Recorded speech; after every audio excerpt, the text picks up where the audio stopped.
Boa noite. Eu que agradeço pelo convite, é um grande prazer, um privilégio estar aqui com vocês e poder ministrar a palavra do Senhor nessa ocasião tão importante, tão festiva, que é o aniversário de 17 anos da Igreja Batista Luz do Mundo.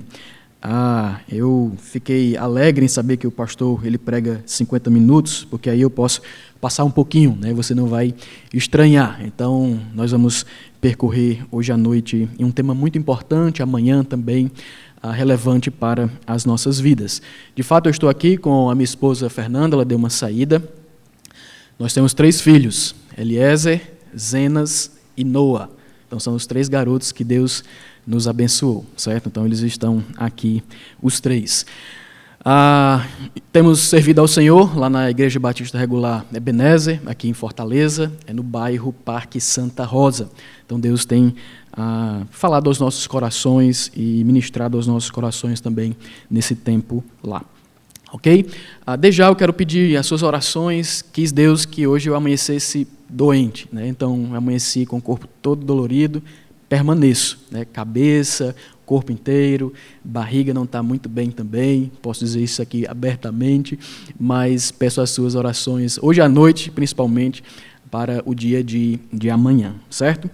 Tenho certeza que quando essa igreja ela iniciou, e foi bem frisado pelo irmão aqui, pessoas, não um lugar, o intuito certamente era que a missão de Deus fosse realizada. A igreja existe para realizar a missão de Deus.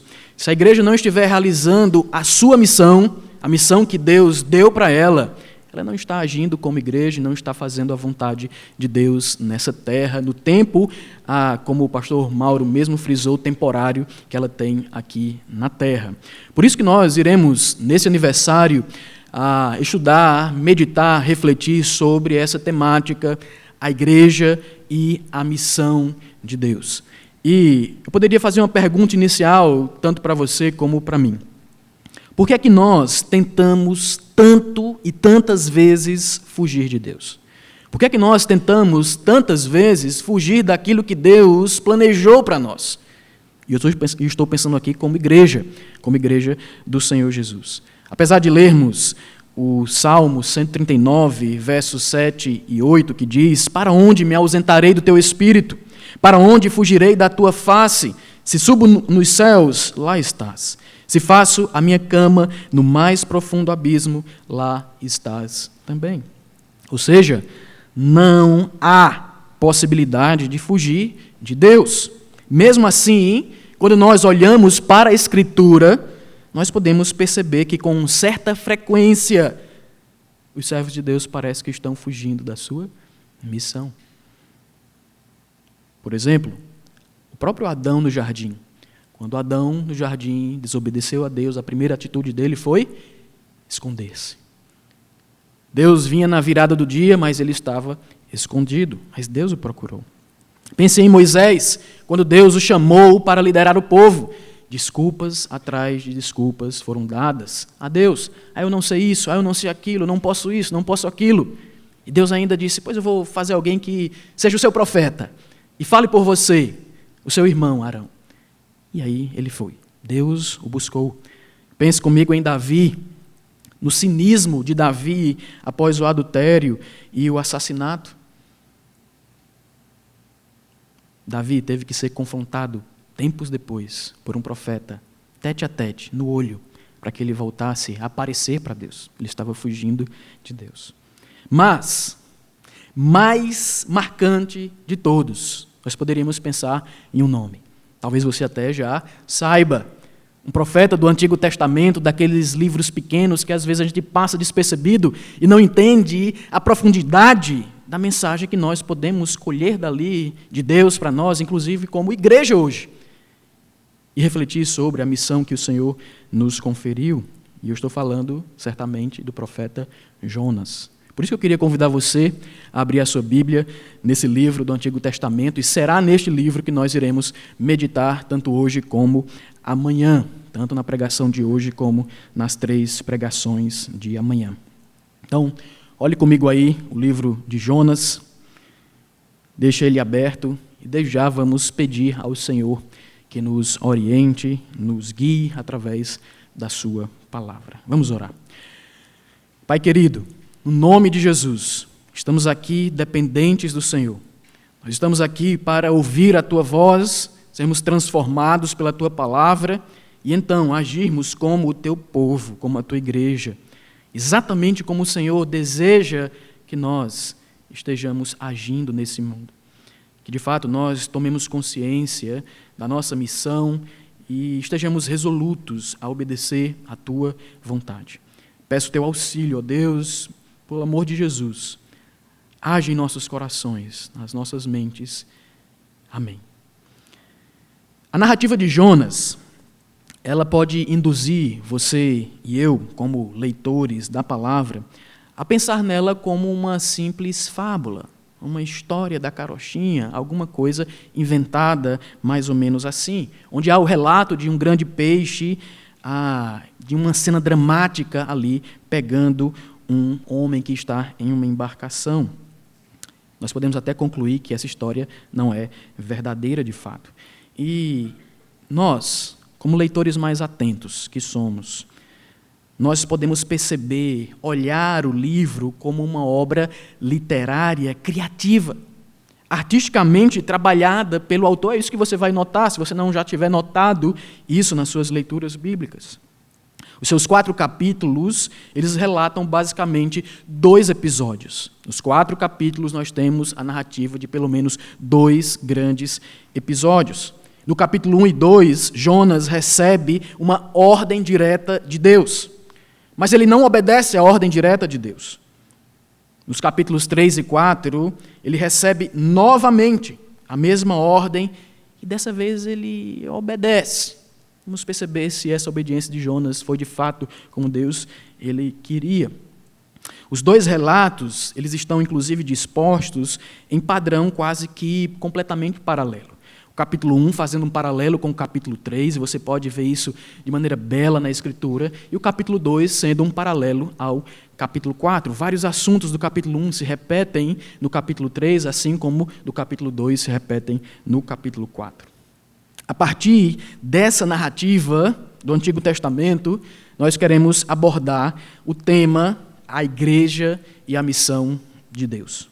E para isso, nós passaremos pelas 4 cenas, em 4 mensagens, observando a fuga, a oração, a pregação e a revolta. A fuga, a oração, a pregação e a revolta. Esse é o percurso que nós iremos fazer hoje e amanhã, se o Senhor permitir. Olhe comigo aí nos versos de 1 a 2, e eu vou usar aqui, com permissão de vocês, a Nova Almeida Atualizada, a NAA.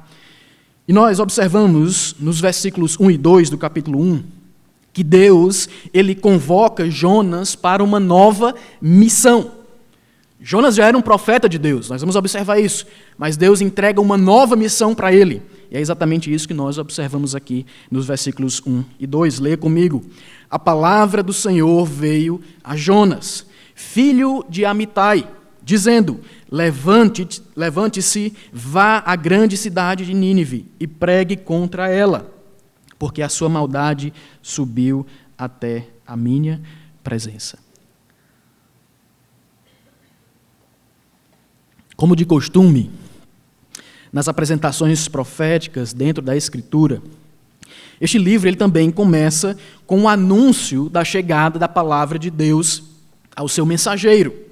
Com isso, nós podemos perceber que o ponto de partida da mensagem profética é sempre a pessoa de Deus e nunca a própria pessoa do profeta. Nunca a própria pessoa do mensageiro. Sendo assim, essa mensagem ela é de origem divina. E ela é extremamente, e é exatamente por isso, e principalmente, ela está ligada à vontade daquele que declara a mensagem, e não relacionada primeiramente à vontade daquele que recebe a mensagem. Mais adiante, nós iremos notar a importância fundamental disso. Nós iremos notar a importância disso no caráter de Deus e no caráter do próprio profeta de Deus. Os dois principais personagens são apresentados aí no texto pelo nome, Yahweh e Jonas. Yahweh é uma pronúncia possível para o nome particular de Deus utilizado no livro aqui. Este é o nome de Deus que o caracteriza como o Deus da aliança com o seu povo. Deus é chamado pelo nome pessoal dele nada mais, nada menos do que 26 vezes em todo o livro. E só no capítulo 1, 12 vezes.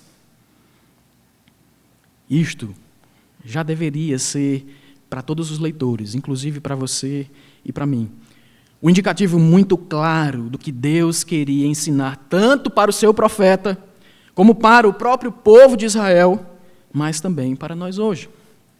De fato, Deus fez uma aliança com o seu povo, mas o seu povo nunca esteve restrito a Israel somente. Parece que Jonas, e consequentemente os próprios israelitas, de maneira geral, talvez não entendessem isso muito bem, principalmente quando se tratando de um povo que era um dos maiores inimigos de Israel naquele momento, os assírios. Mas Deus queria deixar bem claro, muito claro, o seu ponto de vista sobre essa questão. Ele queria deixar claro, audível, tanto para Jonas como para o seu povo e os demais leitores. Quanto à pessoa de Jonas, por outro lado, as informações são bastante limitadas na Bíblia. Jonas, filho de Amitai, era um profeta do reino do norte. Israel era dividido em reino do norte nessa época e reino do sul. Nenhuma informação antecedente é dada a respeito de Jonas. Isso é um indicativo de que ele dispensava apresentações. Jonas não precisava de apresentações. Todo mundo conhecia o profeta. Além do próprio livro, nós temos apenas mais uma referência a ele no Antigo Testamento, em 2 Reis, capítulo 14, verso 23 e 27. 27 é importante nós lermos essa passagem, que diz: no 15º ano do reinado de Amazias, 2 Reis 14, 23 ao 27, filho de Joás, rei de Judá, Jeroboão, filho de Jeoás, rei de Israel, começou a reinar em Samaria. E reinou 41 anos. Jeroboão fez o que era mal aos olhos do Senhor. Jamais se afastou de nenhum dos pecados de Jeroboão, o outro, filho de Nebate, que levou Israel a cometer. Restabeleceu os limites de Israel, desde a entrada de Amate até o mar da Arabá, segundo a palavra do Senhor, Deus de Israel, anunciada por meio do seu servo Jonas, filho de Amitai, o profeta, que era de Gate-Efé. Porque o Senhor viu que a aflição de Israel era muito amarga, porque não havia nem um escravo, nem livre, nem quem socorresse a Israel. O Senhor ainda não havia falado em apagar o nome de Israel da face da terra, porém os livrou por meio de Jeroboão, filho de Jeoás. Jonas não está num vácuo histórico. Esse trecho de 2 Reis, capítulo 14, verso 25, posiciona o profeta Jonas, tanto a sua vida como o seu ministério, no reinado de Jeroboão II, meados ali do século VIII antes de Cristo. E Jonas, ele profetizou a recuperação política de Israel. Os assírios estavam brigando ali com a Síria, e isso dava oportunidade para Israel a expandir novamente os territórios que outrora havia perdido. Essa profecia muito patriótica constitui, inclusive, um tremendo contraste com a missão que ele receberia do Senhor. Uma missão aos gentios, uma missão internacional, uma missão que rompia as fronteiras de Israel. Ele tentou escapar, mas sem sucesso. O ministério de Jonas ensinaria que o arrependimento, ele traz preservação. O arrependimento, ele traz bênção. Mas a obstinação, continuar no erro, traz severa disciplina também. Jonas havia apoiado essa política militar agressiva de Jeroboão para ampliar o poder, para ampliar a influência da sua própria nação. Os leitores originais do livro, inclusive, eles deveriam lembrar de Jonas como alguém que era um patriota verdadeiro. Era alguém comprometido com a sua nação. Um nacionalista, combativo, ele queria que Israel galgasse cada vez mais terreno e conquistasse, inclusive, aquilo que já havia perdido. Se você procurasse esse profeta, onde é que você iria encontrá-lo? Será-se na capital de Israel? O texto diz que não. Você o encontra em Gat-Hefer. Apenas a alguns quilômetros de uma cidadezinha que surgiria mais tarde, anos depois. Essa cidadezinha que surgiu e que se chamou Nazaré. Olha, a ligação que o autor bíblico já está começando a construir para alguém lá da frente, superior a Jonas, que não fracassou como ele fracassou na sua missão. O fato é que Deus age, Deus opera onde nós não esperamos que Ele opere. Ele buscou Jonas daquele lugarzinho, daquela cidadezinha. Agora, observemos com muita atenção todo o contexto em que o livro de Jonas ele está inserido. Segundo o próprio texto bíblico de Reis, nós somos informados que Jeroboão II era um rei idólatra, era um rei mau, inclusive como lamentavelmente foi a maioria dos reis de Israel. Isso nos leva a pensar que o povo, de maneira geral, também seguia as mesmas ações pecaminosas do rei deles. De maneira quase inescapável, nós podemos pensar que os liderados estavam andando nos mesmíssimos maus caminhos do seu líder. Mesmo assim, nós podemos observar no texto que o autor retrata o Senhor como o quê? Um Deus que tem misericórdia, igual ao que foi lido aqui em Efésios capítulo 2. Um Deus que vê a aflição do seu povo e age em respeito disso, ou a respeito disso. O povo estava enfrentando, inclusive, uma situação delicada naquele momento, no que diz respeito aos embates militares internacionais.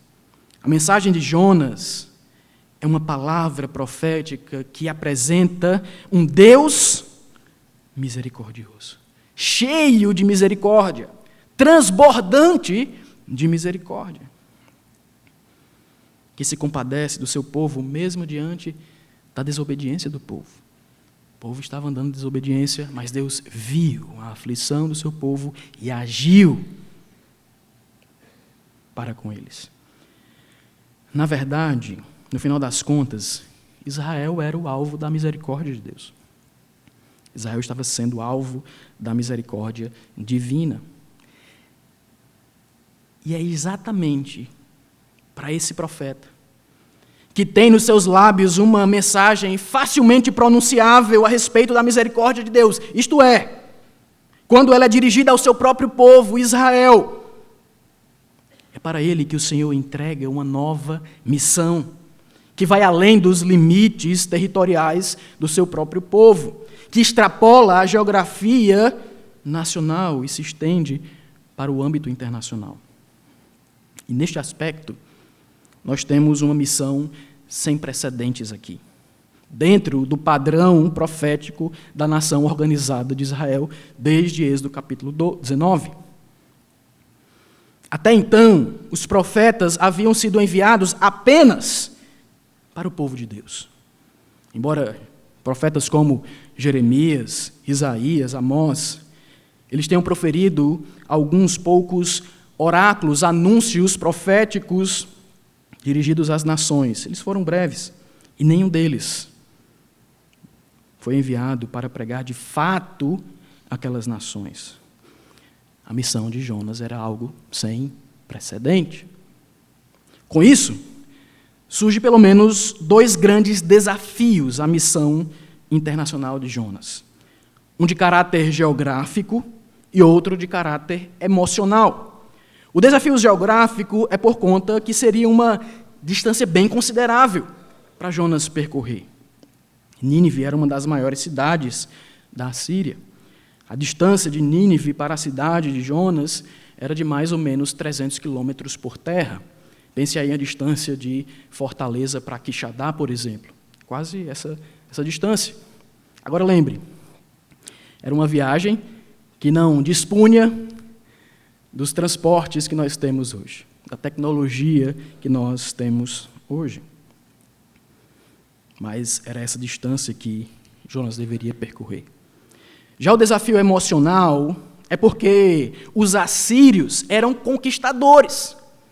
E eles eram conquistadores muito perversos. Eles faziam coisas horríveis quando estavam em guerra e quando eles capturavam os seus inimigos. Por isso, certa vez, inclusive, eles foram chamados de Estado terrorista por um autor, por um teólogo. Se não bastasse, anos depois, o Reino do Norte, o reino que Jonas fazia parte, ele seria levado para o exílio exatamente pela Síria, por Nínive. Inclusive, eles seriam dispersos para sempre, diferente do reino de Judá, de maneira política organizada. Certamente Jonas não gostava dos assírios. Certamente Jonas encarava os assírios como inimigos, insuportáveis. Eles eram adoradores de outros deuses. Eu não quero conversa com esse povo. E apesar disso tudo, irmãos, essa nação foi alvo da obra missionária de Deus. Como um Deus bom poderia dar uma chance, a mínima que fosse, a um povo como esse? Que eles pudessem experimentar a misericórdia de Deus. Por que é que Deus estava ajudando os inimigos do seu povo? Certamente esse questionamento estava martelando na cabeça de Jonas, não saía, estava batendo. Tá, como? Como isso é possível? Então, é nesse trecho que nós observamos Jonas recebendo a sua nova missão. Mas no versículo 3, Jonas ele foge da nova missão para a qual Deus o havia convocado. Olha comigo o verso 3. Jonas se levantou, mas para fugir da presença do Senhor, para Tarsis. Desceu a Jope e encontrou um navio que ia para Tarsis. Pagou a passagem e embarcou no navio para ir com eles para Tarsis, para longe da presença do Senhor. Seguindo o fluxo narrativo até o momento, esperava-se que a resposta de Jonas fosse positiva ao comissionamento divino. Esperava-se que ele disse, sim, Senhor, irei obedecer. Mas acontece exatamente o contrário. Deus disse para Jonas se dispor, se levantar. E essa é uma palavra importante aqui em Jonas. Imediatamente ele obedece, ele se dispõe, ele se levanta. Mas, surpreendentemente, ele se levanta para fugir da presença de Deus. Fugir da presença do Senhor. O fato é que, seguindo o argumento do livro, nesse momento não está muito claro o real motivo da fuga de Jonas, mas vai ficar claro. Esse momento não está, mas vai ficar. O texto diz que ele deveria proclamar àquela nação o juízo de Deus, por causa da maldade deles. Talvez, já que Jonas não gostasse daquelas pessoas, fosse até natural, fosse um combustível, um ânimo para que ele fosse até lá e pregasse o juízo. Deus vai fulminar aquelas pessoas. Vocês lembram lá de 2 cidadãos lá do Novo Testamento que andavam com Jesus e queriam isso para as outras pessoas também. Então, não acabou. Lá na frente, nós temos esse mesmo espírito belicoso dos judeus. Mas a resposta para a sua recusa, quase que instantânea, nós só de fato iremos observar no capítulo 4 de Jonas. Então você vai aguardar, ou então você vai ler quando acabar a pregação ou o culto em casa, já para saber. Por enquanto, a preocupação de Jonas é se distanciar de Deus. o máximo possível da missão que ele acabou de receber. É bem provável que fugir da presença ou da face de Deus, do Senhor, esteja relacionado com a posição de Jonas como um profeta de Deus. Nós estamos, irmãos, diante de uma tentativa de aposentadoria precoce autoimposta aqui. Diante da nova missão, Jonas decide desistir de ser um profeta. Eu não suporto, eu não aguento, não é para mim. Extrapolou os meus limites. Quando nós pensamos de maneira geográfica, essa opção de Jonas para navegar até Tarsis, ela é muito significativa, porque Tarsis ficava a quase extraordinários 3.500 quilômetros de onde Jonas estava. Mais de 10 vezes a distância para Nínive. E Tarsis ficava literalmente na direção oposta de Nínive. Nínive ficava no leste e Tarsis ficava no oeste. Isso pode transmitir para nós a falta de desejo de Jonas de não anunciar absolutamente nada para aquelas pessoas. Jonas não gostou do que Deus disse. Então ele deixou a sua casa, ele caminhou pelo porto ali do oceano, do mar, e ele chegou a um pequeno porto em Jope. Ele pegou um barco para ir para Tarsis. E o que foi que Deus fez? Nada. Absolutamente nada. Deus está em silêncio. Mas a pergunta volta: será se nós podemos realmente fugir de Deus? Absolutamente não. Mas, observe, o pecado, ele afeta o nosso julgamento. E então nós começamos a fazer coisas tolas por sermos os pecadores que nós somos. É isso que Jonas está fazendo. Está agindo como um pecador que ele é. Cego, sem pensar direito de que de fato ele não pode fugir de Deus, ou então negando isso. É exatamente isso que está acontecendo com o nosso profeta Fujão. A cegueira do seu próprio pecado faz com que Jonas tome decisões opostas à vontade de Deus. Chamado para ir para o leste, ele foi para o oeste. Orientado para viajar por terra, ele foi pelo mar. Enviado a uma cidade grande, ele comprou uma passagem para um lugar que não tinha volta. Era o final do mundo conhecido.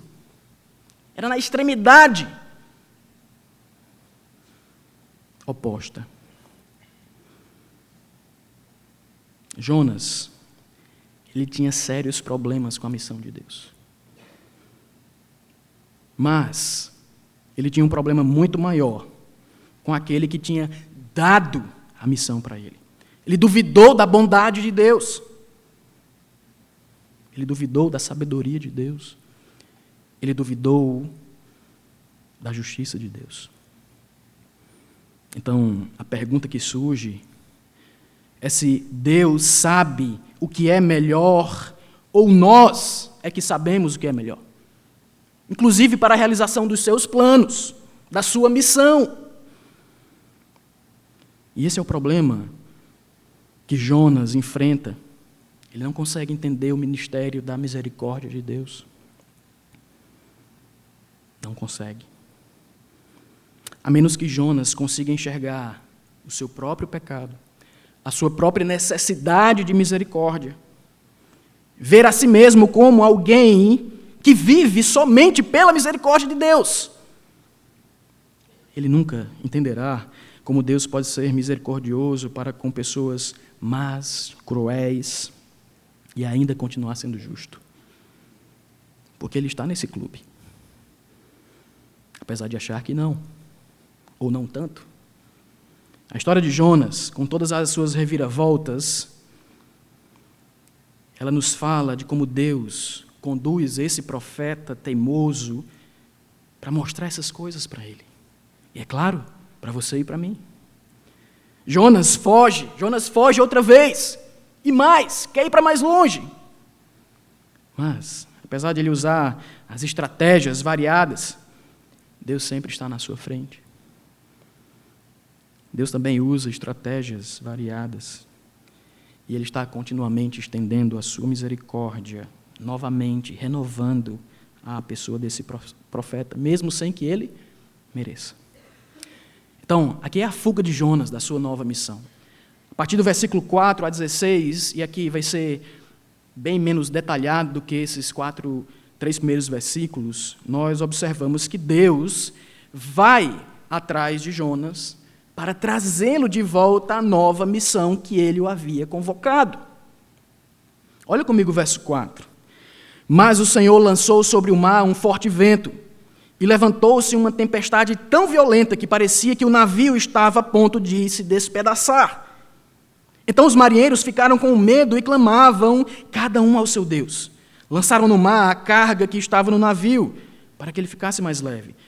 Jonas, porém, havia descido ao porão do navio. Ali havia se deitado e dormia profundamente. O capitão do navio se aproximou de Jonas e lhe disse: o que é que está acontecendo com você? Agarrado no sono? Levante-se e invoque o seu Deus.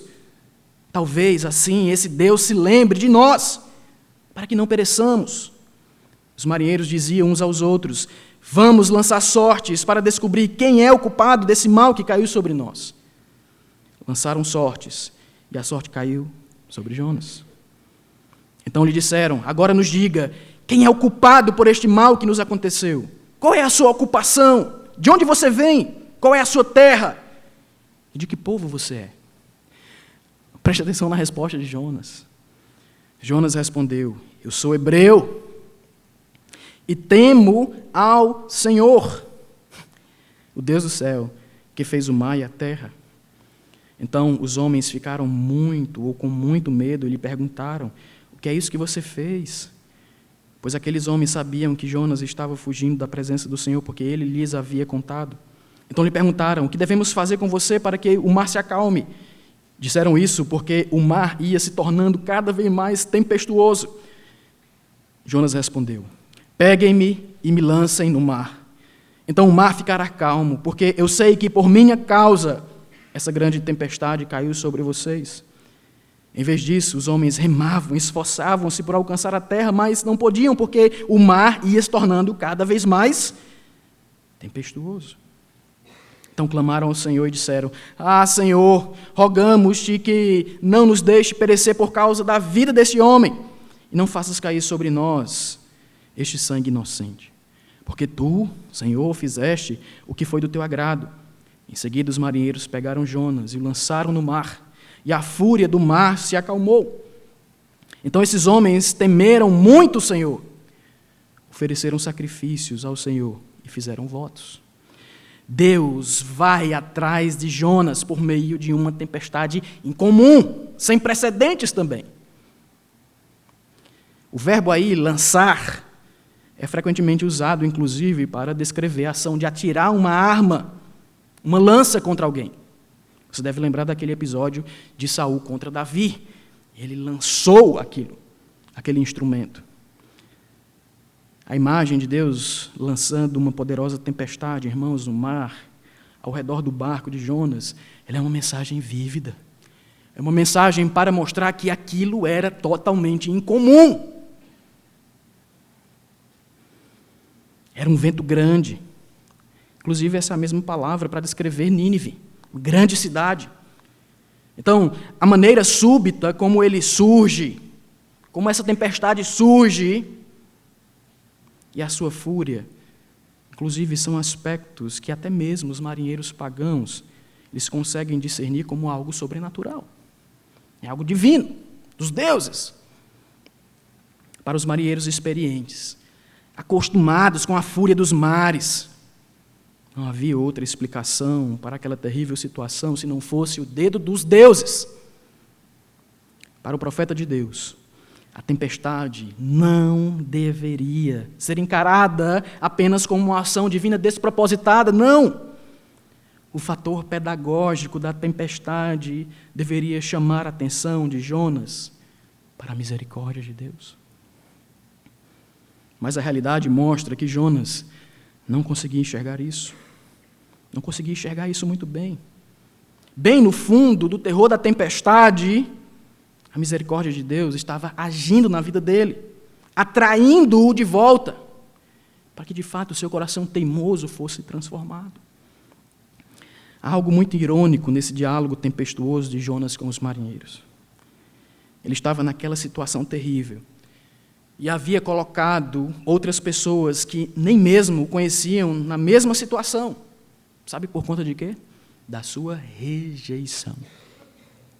Jonas rejeitou o chamado de Deus para pregar a Nínive. Ele não queria falar com os pagãos sobre Deus.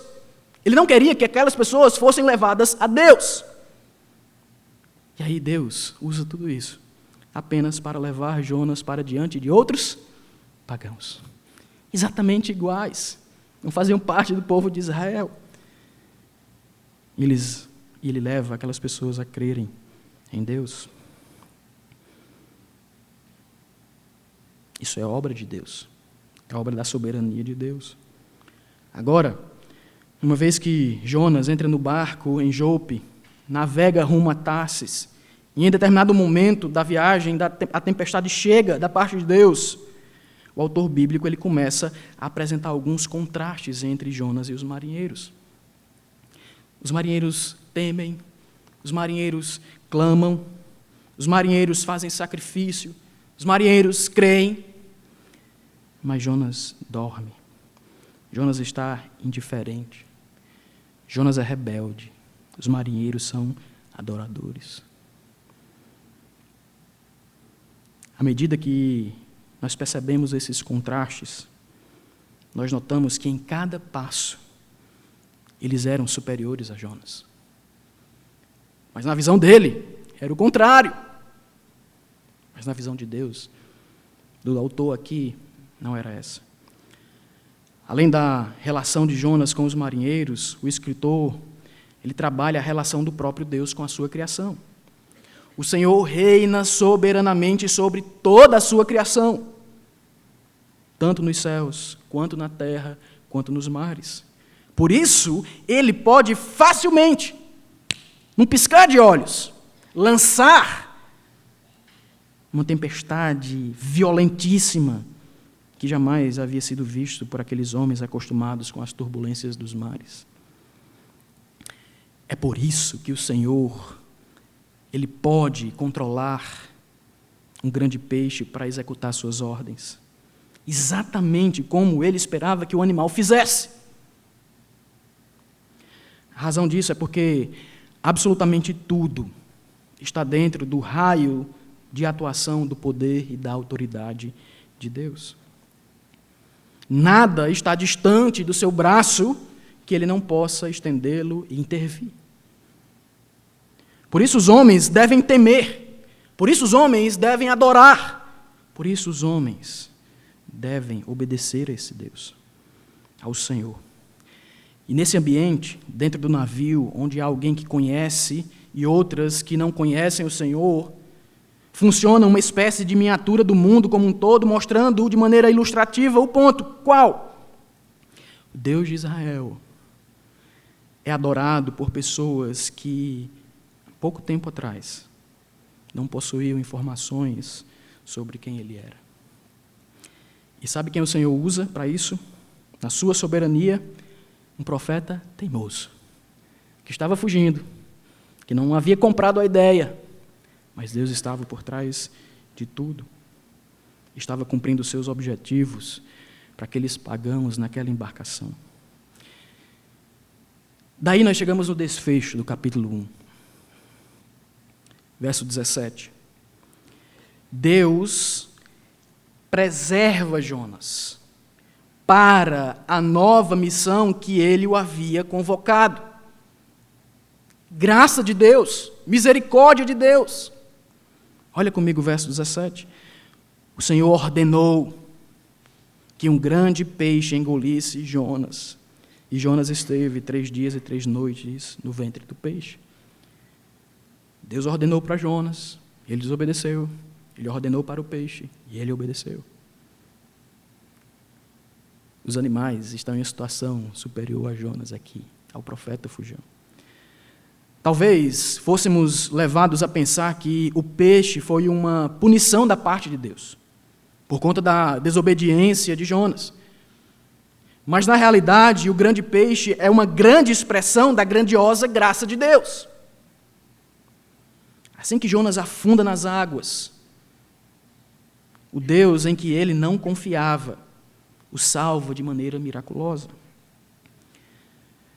Essa misteriosa misericórdia divina que Jonas acha inexplicável, ofensiva, acaba sendo a única esperança do profeta.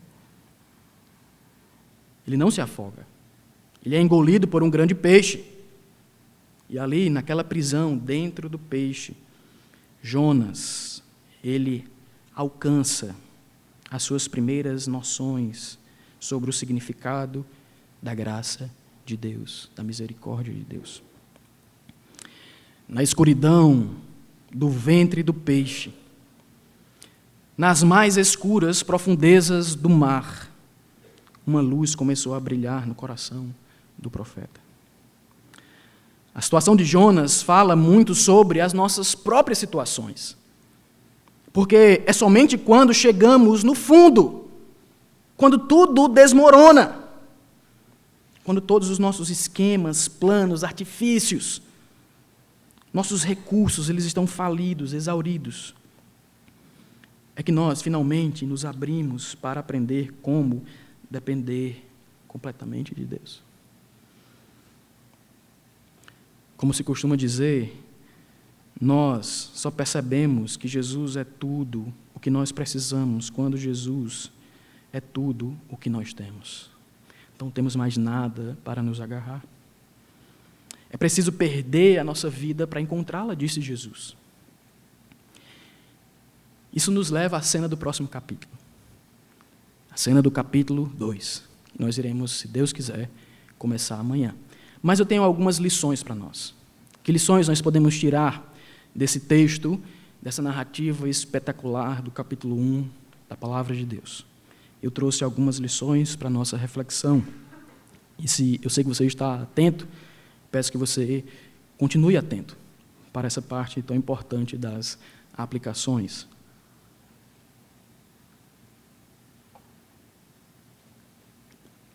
E nós estamos pensando na igreja e na missão de Deus. E a primeira lição é sobre desejos. Sobre desejos. A missão de Deus é primeiramente sobre o desejo de Deus para todos os tipos de pessoas. Não é necessariamente sobre o nosso desejo a respeito dos outros.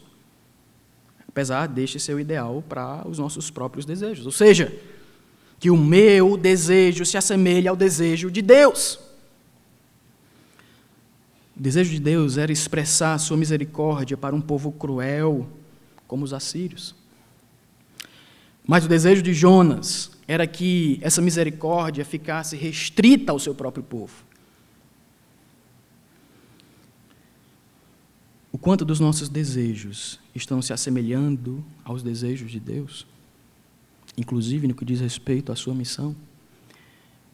Que grupo de pessoas nós estamos excluindo da missão, de alcançá-las, por conta disso, daquilo outro? Posição tal, X, Y, Z. É o seu desejo? É o meu desejo? Ou é o desejo de Deus? Segunda lição. E nós estamos pensando sobre a igreja e a missão de Deus. A segunda lição é sobre consequência de pecados. A decisão de Jonas o leva a encarar a fúria de Deus no mar. Mas não é somente ele o afetado diretamente por conta da sua decisão. Mas outras pessoas tiveram de encarar a mesma situação desesperadora. O quanto das nossas decisões está sendo preponderante, ou estão sendo preponderantes para o que estamos pensando nesse momento, inclusive afetando diretamente outras pessoas.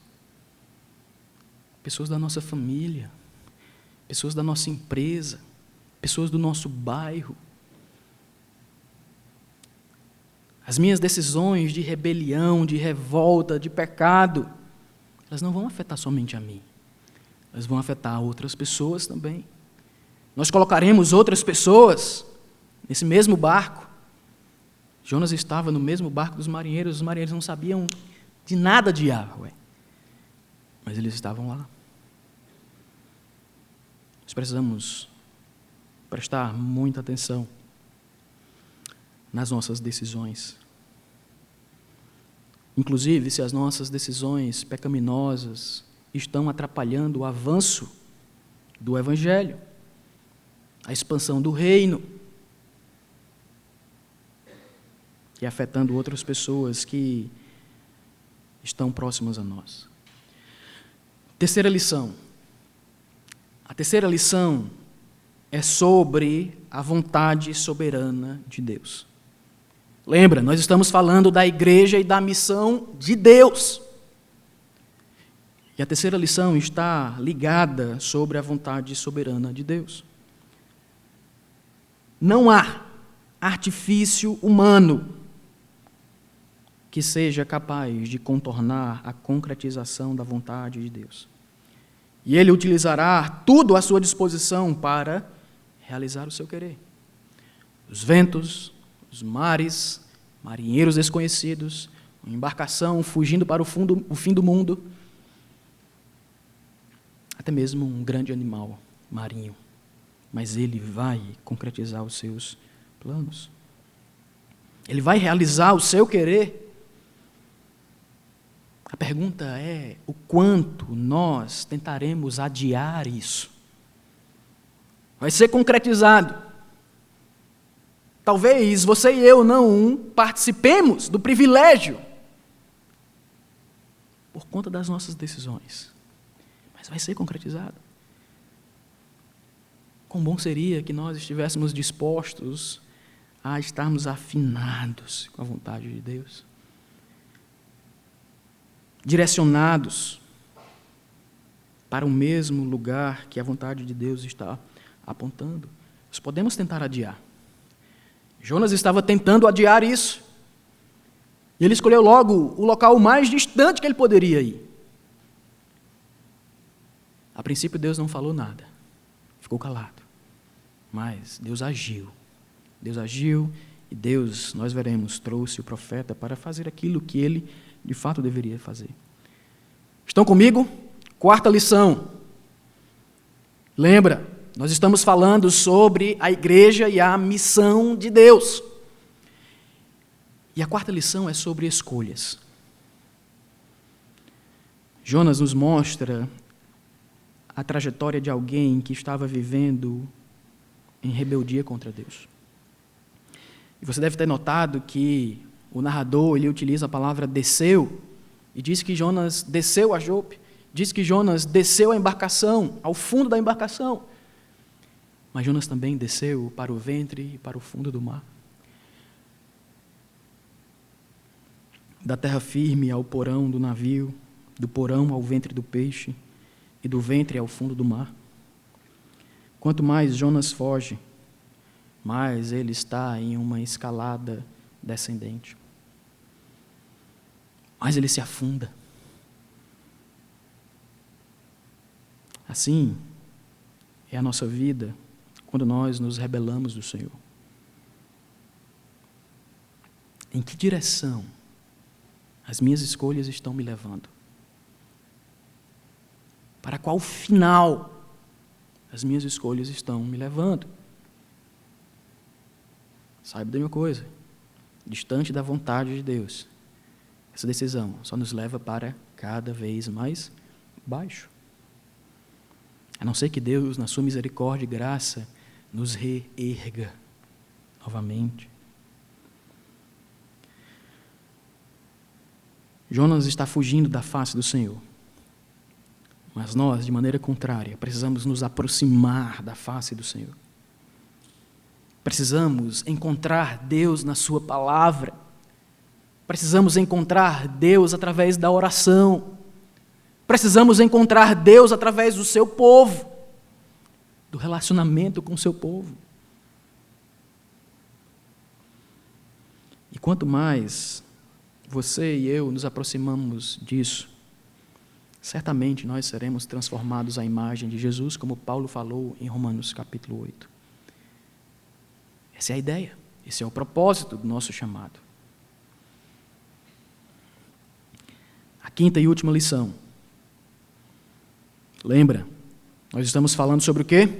A igreja e a missão de Deus. E a quinta lição é sobre a graça de Deus nessa missão. Esse capítulo que nós acabamos de olhar retrata um Deus soberano e que não precisava de Jonas. Você acha que é um Deus que levou o grande peixe para pegar ele e levar para outro lugar? Esse Deus precisava do profeta? Não, não precisava. Sabe qual é a consequência lógica disso? Ele não precisa de você. Ele não precisa de mim. Mas graciosamente Ele nos chama para o seu serviço, glória a Ele. É graça de Deus, é misericórdia de Deus. Ele nos chama para participar da missão que é dele. É impressionante. O único testemunho que aqueles pobres marinheiros têm de um servo de Deus é Jonas, o fujão. Aquele que diz que é hebreu, teme ao Senhor, mas está em flagrante desobediência a Deus. Que nós não sejamos pessoas assim, servos de Deus assim, onde o testemunho que lá no meu bairro as pessoas têm de um crente que é exposto à palavra de Deus de maneira saudável, vive em desobediência à vontade de Deus. Tanto no âmbito familiar, no trabalho, no âmbito escolar, seja lá onde for. Peça a Deus para que você seja um testemunho melhor do que Jonas para as pessoas que ainda não conhecem o Senhor. Deus, Ele de fato não precisa de nós, mas Ele nos chama para participar da missão que é dele. Para servir a esse Deus, nós precisamos apenas dizer, como Isaías, Senhor, eis-me aqui, envia-me a mim. Usa a minha vida. Como igreja, usa a nossa vida na tua missão. E a pergunta que eu faço para concluir é: de que maneira você e eu temos fugido da missão de Deus e por quê? Vamos orar. Senhor nosso Deus, obrigado, Senhor, pela tua graça e misericórdia, que rompeu tantos obstáculos nesse momento, tantos em mim. E eu sou grato por isso, Senhor. Abençoa os meus irmãos e irmãs que aqui estão, a olharmos para a tua missão de uma maneira diferente, de uma maneira que nós não podemos fazer absolutamente nada sem a tua graça, misericórdia, direcionamento, orientação para essa missão. Abençoa essa igreja local, essas pessoas, a também encararem a sua missão, continuar encarando a sua missão para a glória do Senhor. Muito obrigado, Senhor, em nome de Jesus que nós te oramos. Amém.